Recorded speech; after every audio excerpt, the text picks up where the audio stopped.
Hello, y'all, and welcome back to the channel. Marquita here, and I have tried to shoot this video 4 times already, and for whatever reason, um it will not happen. So I've actually filmed it a couple times. One, I was like, I scrapped it because I didn't really like it, and I wanted a do-over. Then the second time, my iPad was full. The third time, it would not export. I don't know what's going on, but we're gonna try this again and see what happens. Hopefully it will work and you guys will see this hopefully on Tuesday. So what I want to share with you guys here, before I do that, let me just say welcome to the channel. Welcome back. Um, I have been gone for a little while, not intentionally. It was more so I was out of town for a work conference. Then I also was out of town for the holiday. So just didn't get to the content even though I had planned to. So yeah, life was just life. And if I sound a little bit funny or stuffy, I'm not sure if it's a sinus infection or what, because I've been out and about so much and we've had kind of crazy weather. So I don't know if all of that's catching up. So excuse the voice if it sounds a little weird, but I think I should be okay to get through this. But what I want to share today are some books that I've been reading. So there's one thing that I've been doing, is making more time to read, which is something I do love to do. And I've been doing that through reading physical books and also through Audible, which is a service Amazon offers, which is pretty much audio books if you're not familiar with it. So I'm going to share with you 3 books that I have already completed, 2 physical books and 1 on Audible. And I'm just going to touch on the 2 that I'm currently reading that, and just share a little bit about that. So let's go ahead and get into the books that I have already read. And I'll start with the 2 physical books. And then the third book will be the Audible book. So the first one I'm going to talk about today is Monday's Not Coming. And before we get into these, I just want to say I'm not going to give any spoilers for any of these books. I am going to talk a little bit about what happened, some of the key parts in the summary and whatnot, and give my thoughts on it. But I am not going to give, anything away to where you it's going to ruin you reading the book. So just want to put that out there as well.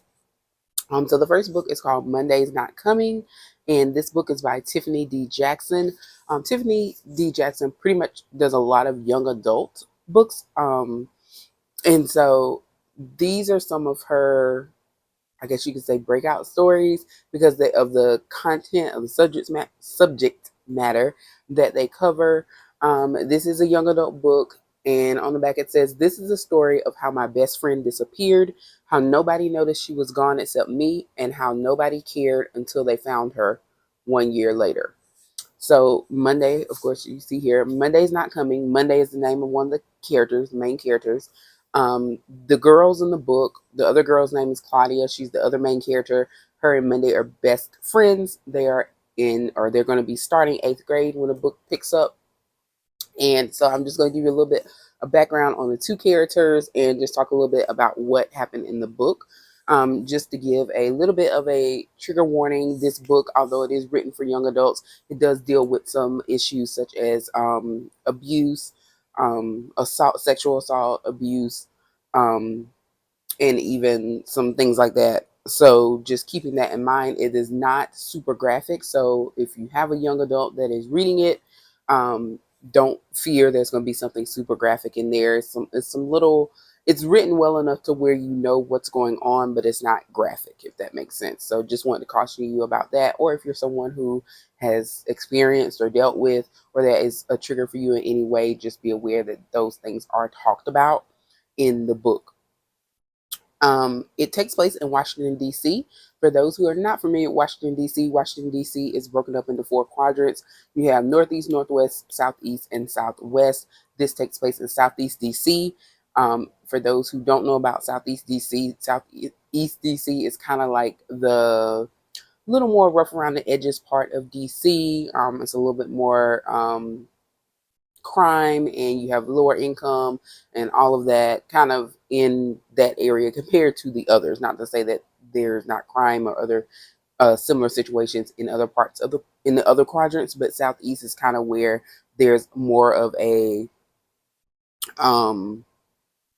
it's just more of a higher occurrence of those things over in Southeast. I will say that I did teach in Southeast DC, so I'm very familiar with the areas. And that's one thing I like about books. I like buying books where I can relate to them, whether it be the characters, them as people, like how they're developed, the settings, any of that. And so, having attended school in Washington, D.C., lived in Washington, D.C., worked in D.C. public schools, I could definitely relate to a lot of the things that were happening in Monday's Not Coming, as well as just relate to the situations and how things work and the systems and all of that. So Monday and Claudia, who is the other young girl in this book, and the two main characters here, are best friends. And like I said, they are rising eighth graders. They've been best friends for years. They're like sisters. Claudia is the only child. They both live in Southeast DC, but Claudia comes from more of a standard household. She has mom and dad. They're married. Dad is a trucker, so he is gone for periods of time on the road. And mom is at home, and she also bakes and cooks as kind of her side hustle. So Claudia has kind of pretty much a stable household, average household. And Monday comes from a household with a single mom who has a few different children. She has an older sister as well as some younger siblings that she kind of cares for as well. The mom is not going to win Mother of the Year. Um, she's not the greatest, and it's possible that she maybe even has some mental issues or some form of issues. Just once you start to see kind of how her character acts, is definitely something not right about her. And it could just be a consequence of the struggle, being a single mom with all of these children and trying to provide. And also the area that they live in low income housing. And they being Monday's family, they live in low income housing. And one of the things that's been happening in DC in general, but right now Southeast, is that the housing development where Monday's family lives is being looked at for basically they want to renovate it and fix it up and make it nice, and maybe even replace some of the units, instead of being like rental units, being like townhouses that people can buy. Now, if you're not familiar with DC, gentrification is something that has been going on for quite some time. I attended Howard University, and if you are not familiar with it, it is located off a street called Georgia Avenue. That's pretty much what runs in front of Howard. And Georgia Avenue was a very interesting, and still is to some extent, um, area in DC, in Northwest DC. And I can honestly say that now when I go back to Georgia Avenue and to campus to Howard, that area is not the same. Now, there's some good and some bad that came with that. The good is it looks beautiful, in terms of they have built some new condos, just new apartments, new housing structures and everything. It looks very nice. The aesthetics are very nice. But at the same time, some of what made Georgia Avenue, as well as, Southeast DC and other areas of DC unique, were those kind of like hole in the wall mom and pop shops and things like that, which a lot of those have disappeared because number one, they can't afford the the new rent, what it would cost to rent now that everything has been fixed up, the taxes increase and all of that, and they just can't afford to be there anymore. And same with the residents, they can't afford to live there anymore. And so that's my only problem with gentrification, is that the people who've been here for years and years, generations, they get pushed out because they simply can't afford it. And I feel like that's wrong. And that's something that happens in a lot of major cities when gentrification starts happening, unless things are put in place to prevent that. And so that's the only thing. Monday's family is kind of dealing with that because the area that they live in, the housing development, has received a notice that they are planning on doing that and the people have to get out. And the issue is there's not really a plan to relocate them. So it's kind of like, okay, you want to redo this nice structure, but what's going to happen to the people who are currently living here? Like, where are we supposed to go while you're rebuilding or doing whatever it is that you're going to do? And so there's the stress of that on the neighborhood there. And I think that's also a stress factor for Monday's family because her mom has lived there. She doesn't have money like that. So it's like, where's she going to go? How's she going to support these kids?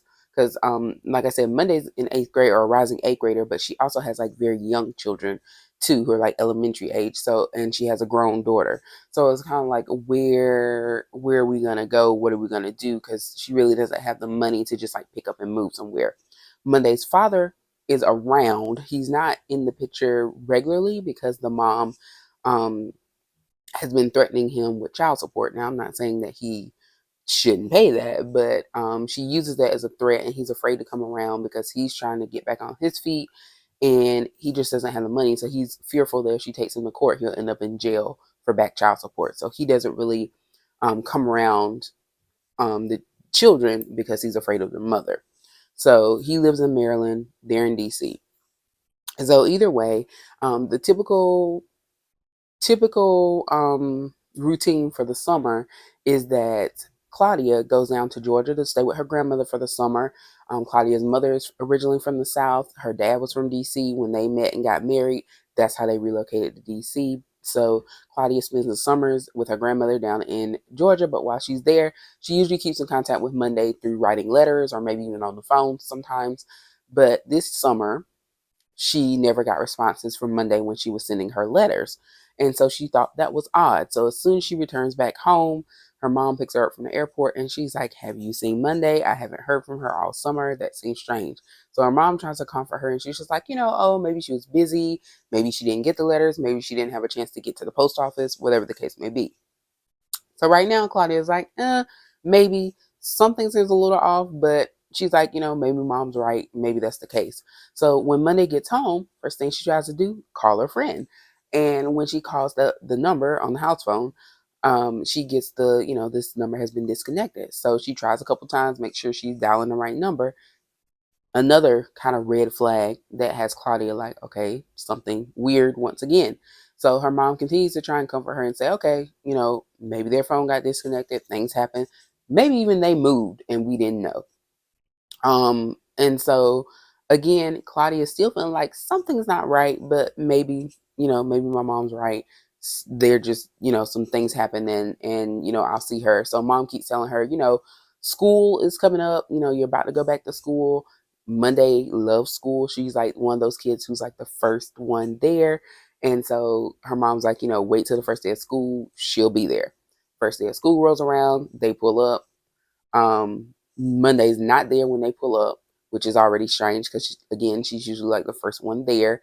And as the morning goes on before class, how kids are typically like just kind of hanging around um, the building or in a designated area before the bell officially rings. Time goes, first bell rings, still no Monday. Go to class. They should have been in the same class. Teacher calls the roll. She doesn't even call Monday's name. So Claudia at this point is really concerned because she's like, okay, it's one thing to not hear from her over the summer. It's a whole nother thing for her to not be at school, given how much she absolutely loves school. But either way, all those things have happened. So when Claudia gets home, she again expresses her concern to her mother. And so her mother reminds her there was a time when Monday had gotten really sick, like had the flu or something really bad, and she missed a week of school. She's like, maybe that happened. Claudia is still feeling like something is not right. She's still voicing her concerns, but she's like, okay, that's possible. Time goes on, still no Monday. So she checks in with a previous teacher who had them.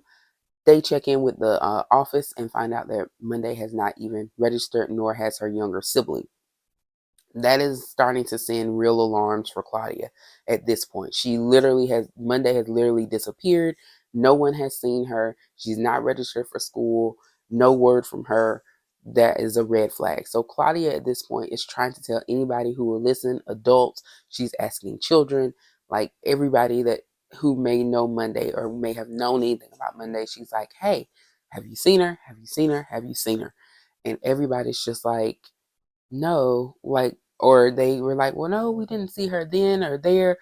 And even the older sister, whose name is April, Claudia tries to ask her, and April is just kind of like avoiding her every time she pops up. And Claudia just knows like something is wrong. Like something is wrong at this point. She even goes so far as to go to the police and tries to file a missing person report. And she finds out that, only the parents, because Monday is a minor, can file that report. So it is just a journey of Claudia trying to, one, get somebody to hear her out when she's saying, hey, something is wrong. Like, I don't know what's wrong, but something is wrong.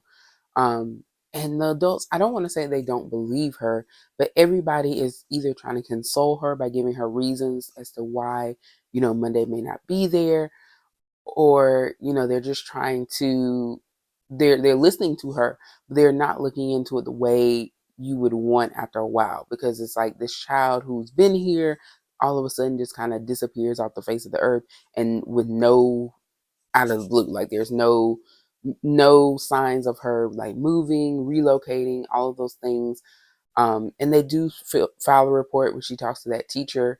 They eventually, do a welfare check with CPS. CPS goes by the house, and I think the mother tells them that Monday is with the dad or aunt, another relative, and that's it. And so I think the big picture here is that, number one, when people are trying to tell you, especially, I know she was only an eighth grader, and so people don't always think children know, or they think they're overly concerned about things, because, you can't share um, someone else's personal business with another student. So, it could be that the adults know something that Claudia does not, and obviously they're not at liberty to tell her. Or it could just be that it's not that, I don't think it was ever a case of people didn't care. I just don't think people realize the seriousness of the situation. And Claudia was Monday's biggest advocate. She was just like, something is wrong, and she wouldn't let it go. And so that's how the book kind of plays out, is that Claudia is on the case of trying to figure out what happened to Monday. Like, where is she? Why is she not here? And I think that's a great thing to point out, is that, everybody needs an advocate. Everybody needs a Claudia. So if it wasn't for Claudia, probably would never have found Monday. And so it's very important. That's a very important piece. I think it's just somebody who never gave up. And then there's also a little twist near the end that I liked, how Tiffany put that in there, the author Tiffany put that in there, with what we thought we were experiencing and what reality was. So I really like that little twist at the end, but it doesn't change the fact that all of the things that happened dealing with Monday and Claudia's experience, like Claudia was that advocate. She's that friend that everybody needs. And Monday was also that friend to Claudia, which I think is their loyalty to one another was very special. And so you see that friendship. And it's because of that that Claudia was like, I know something is wrong because I know Monday. And it also shows you how systems failed Monday, how systems failed Claudia, how the whole situation um, became what it was because people failed these children. Um, and so it's a little bit sad in that sense that, we have these systems in place, child protective services, you have mandated reporters when it comes to the schools, which means if you suspect something, or if a child tells you something, or you see something that seems a little off, you're supposed to report that. And even when you do, you don't always know what the end result of that report is. You don't know if CPS gets involved, if they do, what happens, and so it can be hard when you're in that situation. It's like, even if you do your part, you can't be sure that everybody else does their part. And so sometimes, because these systems also get backed up, I know when I worked for DCPS, CPS was so backed up, even if somebody was found to be doing something wrong, it would be like a year-long backlog in the courts. So even when people are doing what they're supposed to do and systems are in place, the wheels are so slow. And so sometimes people unfortunately fall through the cracks and things get missed and bad things can happen. But this is a great book. Like I said, it does have just that, I would give that trigger warning if some of those issues would be disturbing to you or upset you. Just know they're in there. But like I said, it's not graphic, it's not super detailed. It's just written very, very much, it's just written in a way that you know what's going on or what has happened, but it's not graphic or super detailed at all. So again, Monday's not coming. I got it from Amazon. It was like during one of their sales. I think I paid like $6 for it, but you can pretty much pick it up anywhere they sell books. I know Target has it, Amazon has it, Barnes and Noble, all of those places have it, and it's also available on Audible. So if you like audiobooks, you can get that there. But it is a good book. It's a pretty quick read, not just because it's good, but also just because of how it's written. All right, so the next book, The House of Eve. This is by Sadiqa Johnson, also the author of a book called Yellow Wife. This is a Target book club selection and also a Reese's book club selection and a New York Times bestseller. So this was a Goodreads Best Book of 2023, an Apple Best Book of 2023, and of course a Reese's Book Club pick. This book also takes place in Washington, D.C. I didn't realize the connection between the two in terms of both of them taking place in D.C., but this one takes place in a different time frame. Monday's Not Coming takes place in like modern, current day setting, whereas The House of Eve takes place in the 1950s. I'd say probably the 50s and 60s. Excuse me. Um, so in the 1950s in Philadelphia and DC. So in 1950s Philadelphia, 15-year-old Ruby Purcell is on track to become the first in her family to attend college, but a taboo love affair threatens to pull her back down into the poverty and desperation that has been passed on to her like a birthright. So Ruby is one of the girls that we'll meet in the story. The other one being Eleanor Quarles. Um, Eleanor she is attending Howard University. She comes from Ohio, comes from a two-parent household. They aren't, I wouldn't necessarily say, I'd say they're just above being poor. Like the father works, mom, they both work. They saved up enough money because they wanted to make sure that Eleanor was going to have the opportunity to go to college. So they made sure that she's going to Howard, but she's definitely not wealthy. Howard is expensive. And so she has work study. She ends up working in the library and she becomes very close with the librarian there and actually takes an interest in becoming like a librarian and dealing with the artifacts because they're actually building kind of like a little display and she's collecting things. And so Eleanor becomes very, very intrigued with that to the point that she ends up majoring in that. But like I said, Eleanor comes from a good family, just don't have a lot of money. But she meets William Pride at Howard. They fall madly in love. But William hails from one of DC's elite wealthy black families, and his parents don't just let anyone into their folds. So Eleanor, like I said, good family, but not wealthy. William Pride, the guy that she meets there, he's studying to be a doctor. And he is, again, coming from a wealthy, elite black family, very prominent in DC. If you are not familiar with those types of families or people from those types of backgrounds, and this is not saying everybody is like this at all, because I've met people, I know people from those backgrounds, and I know people that fall in both categories I'm going to talk about. There are some people from those backgrounds who do not, I would say like the adults, do not want their children dating outside of that circle, meaning in terms of class, they don't want you dating down. You probably hear a lot of times when people say somebody married up, that means that they married someone above their class. And so in this case, they don't want people marrying down or even dating down. So they would want you to date someone within that same elite level circle. William, however, is not like that. However, his parents are. And I wouldn't even say so much his parents, more so the mom than the dad. And you do see that as well, where there may be one parent that's more,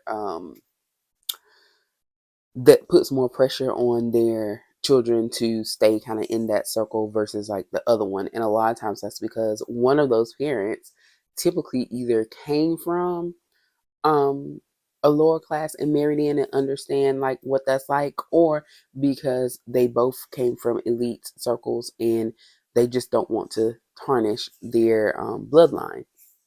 And unfortunately that does still exist today. It exists in the black communities, and unless you have been around elite blacks, you probably would not even think that socialism or classism does exist in those circles. I know people who have dealt with that, and I know people who are part of those circles who are like, oh my God, I want somebody who is not a part of this world, who's a normal human being, and they don't care about that. And then I know other people who are very much like, I could not date someone who is, has this type of job, who does not have this level of education, who did not come from a certain type of family. And so some of that is because they've been conditioned to think that way. And it's sad because, there are great people out here who didn't come from the greatest backgrounds, or they may not come from a lot of money, but they're still good human beings. And then there are people who came from those backgrounds, um, and come from money, and they're not so great people. So I think that that's always something to think about, even though when you're in those circles, sometimes you don't realize it. But you do experience that. And Howard, the beauty in Howard is that you have people from all walks of life. If you want to see some of the most elite Black youth, step on Howard University's campus. Eleanor, um, once she realizes this, once she gets introduced to his family, and she realizes, like, oh, like, this is a different world, because he's not like that. So she didn't experience that dating him. But when she goes home, when he brings her home to meet mom and dad, and she also sees some of his friends who also attended Howard that she met, they do not welcome her with open arms, because they do not feel that she is worthy of the prize, the William. And they also just don't feel like she's worthy, because they don't like her. And I think in some extent there is a little bit of jealousy. There's jealousy in the fact that she has the freedom to just be her and not have to put on that air. And I think there's also jealousy that, um, you know, for the girls who are in that circle, who have that upbringing where it's like a William is their promised, that's the type of guy that they would want, and to see that he could care less about them because he doesn't want someone in that circle, like those girls that he's grown up with, that his parents, or more so his mother, would ideally want him to date and marry. They do not interest him. He wants someone who has more of a realistic view of the world, like Eleanor. And so that also kind of upsets some of those girls as well. Um, so Eleanor, here it says that, they end up together. Eleanor hopes that having a baby will finally make her feel at home in their family and give her the life she's been searching for. So she hopes that, if we become this family, if I give him, an heir, and we have to create this family, that maybe they'll accept me. So that's what she's hoping. Um, but having a baby and fitting in is easier said than done. With their stories colliding in the most unexpected of ways, Ruby and Eleanor will both make decisions that change the trajectory of their lives. And it is very interesting. When you start reading this book, you're seemingly not going to be like, you're going to be like, how are these two connected?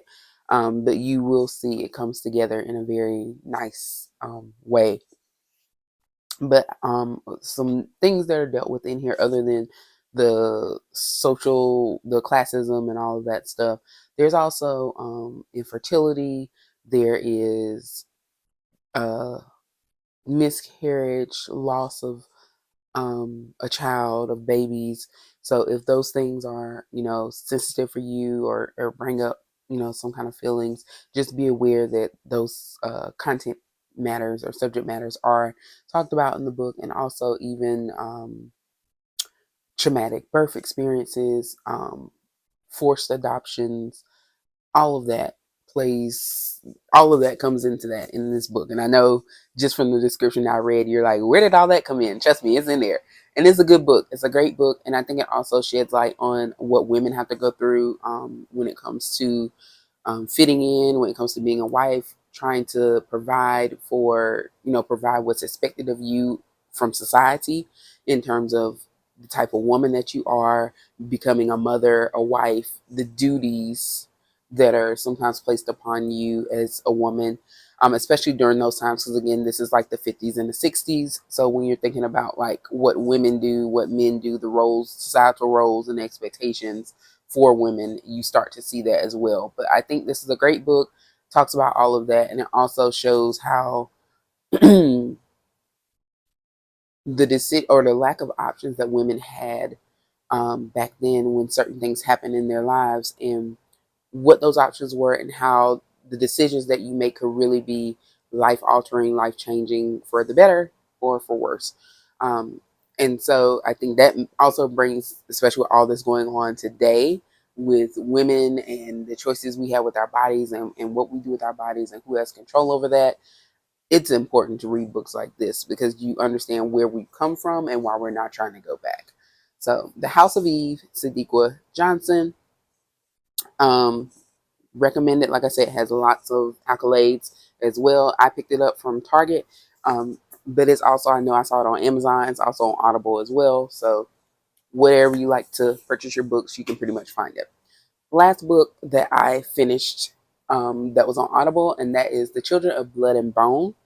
This was a very interesting, very long, but very good and very interesting book.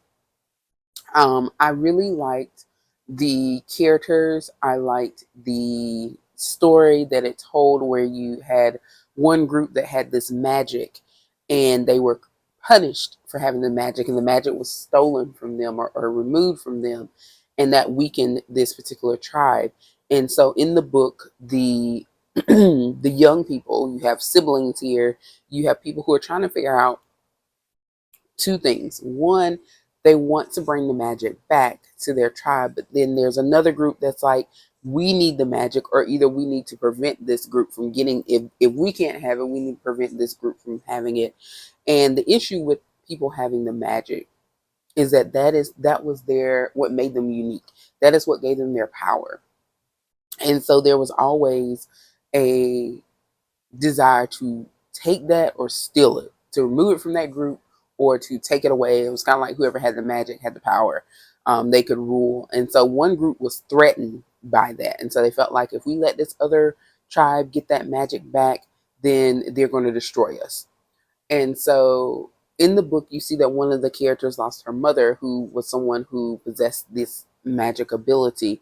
And so there was a time when, the tribes came in and they went to battle, and the opposite group, they basically crucified those who had the magic. So her mother was hanged because she was one of the people who was like one of the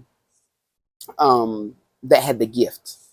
And so this is the daughter of that woman, and she is on a mission to regain the magic, to bring it back to her people. And there are people who are going against her because obviously they don't want that to happen.